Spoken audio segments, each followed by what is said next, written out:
Threshold Radio. Even kind of dance electronic type flair to it.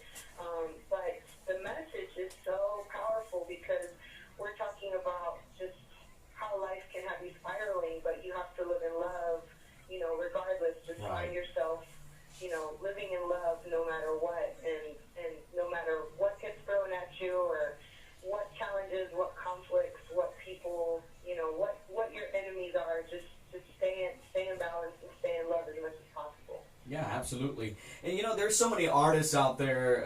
They have such beautiful voices, a wonderful talent, and unfortunately, they're just going the wrong route.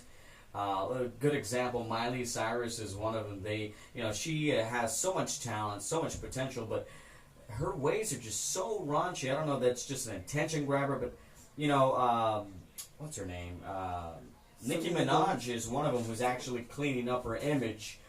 And now, what do you say about that? What do you say about those artists who are there already, but they're just not clean for today's music? It's just not positive music like what you're bringing out. Well, they're controlled by their environment. It's sad to say, but sometimes when you're signed, you have to do things that you wouldn't normally do or wouldn't want to do, or may not even have the sense to do. And sometimes, they're spiraling. Back to that term, it's just, you lose control in the midst of what you're doing and you forget the purpose of why you're doing it. So it's just very important to stay faithful and stay prayerful and remind yourself why you do what you do. That's awesome. And I'm pretty sure you get asked a lot of questions like, why did you move to LA? But I'm not going to ask you why did you move to LA. Tell me real quick some experience that you had in LA, good and bad.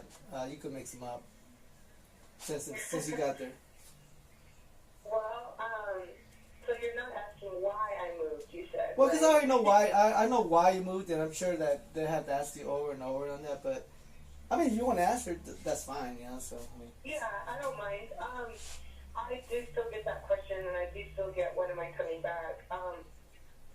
I moved to LA because I felt like I needed new inspiration. I always wanted to move out here and just see what it was about, and I also I felt a little maxed out in Houston, so I wanted to try something new, basically, and it wasn't just on an artistic level, it was on a soul level. Like, I was soul searching, and LA is definitely a place where you can lose and find yourself many times. I feel like I'm not like a lot of people that have come out here and lost themselves. I feel like I've gained more clarity, and I really miss Houston. I really miss my friends and my family, and I love all of you. It's just been a growing experience for me out here, and I'm very grateful to God for everything He's shown me while I've been here. So that's why I moved to LA. As far as LA experiences, well, I have plenty of them. I think the one that stands out the most, and it'll probably make you laugh and make you feel bad for me, but when I first moved out here, the ice cream one, right? No, there was no ice cream. Okay. So there, I couldn't find much work. It's not very wise to move in the middle of a recession, guys. So take that as a mental note. And I was looking for work, and a lot of the stuff that came to me were just really small acting jobs. They were big in my opinion. I'm sorry? They were big in my opinion. I liked them. The acting. Well, they were cool. I don't want to spoil any shows for you, but I do want to spoil this one because it was just terrible how everything went down. But I did the Spanish version of Minute to Win It, Minuto para Ganar, and they actually changed the money tree on us halfway through the show. So we went through all the trouble of learning these really silly college frat boy games with ping pong balls and stuff like that. And we got to round 8, which I should have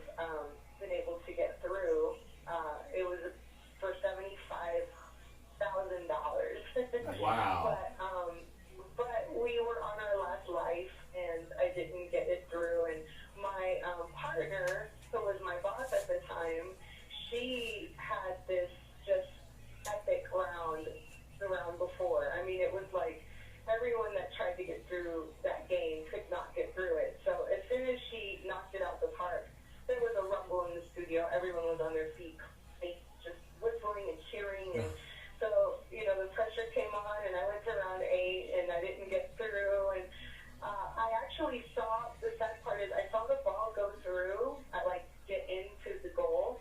And because the producers tell you how, again, they try to control your environment and stuff, and they tell you to celebrate and throw yourself on the floor and jump and dance and scream and hoop and holler and whatever. I threw myself on the floor like they asked me to. Oh. So funny. Yeah. And the ball bounced out. So I don't know if it was fixed. I don't know what the deal was with that. But, it went from I really thought I scored, it was in, to as soon as I started celebrating, it popped out. And wah, wah, wah, I lose the show. I like that. So, yeah, it was funny and sad. I got to pay off a few debts with the little money I got from the show. It wasn't $75,000, but...